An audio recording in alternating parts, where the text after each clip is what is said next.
Je suis entièrement d'accord. Enfin, c'était aussi, c'est ce qu'on entend souvent dans qui résulte en fait des négociations des COP, c'est les pays du Sud, ils veulent qu'on finance leur adaptation, quoi.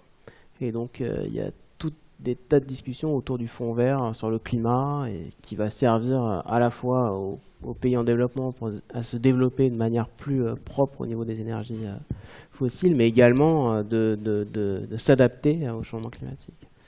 Et donc l'enjeu, c'est de mettre en place ce financement pour avancer sur la question du changement climatique. Et puis, de l'autre côté, il y a beaucoup d'organismes sur le développement, comme en France, comme l'AFD, par exemple, ou comme le ministère des Affaires étrangères, qui vont maintenant travailler sur l'adaptation du changement climatique au Sud. Et donc, alors qu'avant, c'était plutôt tourné autour juste de problématiques de développement, quoi. Justement, à propos de financement, est-ce qu'il y a un risque de compétition entre les financements pour l'atténuation et les financements pour l'adaptation? Est-ce que les uns risquent de grignoter les autres Je pense que je vois jusqu'à présent, enfin je ne suis pas spécialisé de ça, mais jusqu'à présent c'était un peu le cas. C'est-à-dire que je pense qu'il y avait 70 à 80% des financements sur la lutte contre le changement climatique qui étaient sur l'atténuation.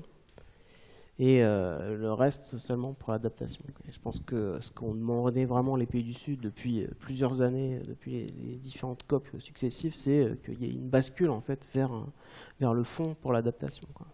Donc ils ont estimé à 100 milliards et donc pour l'adaptation qui commence maintenant à être alimenté. Et c'est peut-être pour ça qu'on attend peut-être des bonnes nouvelles pour les prochains. Pour la COP 21 en particulier, c'est que ce fonds commence à être alimenté pour l'adaptation, quoi.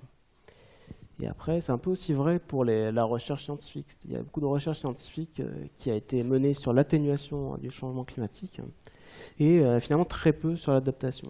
On ne sait pas, par exemple, combien va coûter l'adaptation. Et donc, c'est des choses aussi qui ont un peu bloqué en fait, les avancées dans les négociations.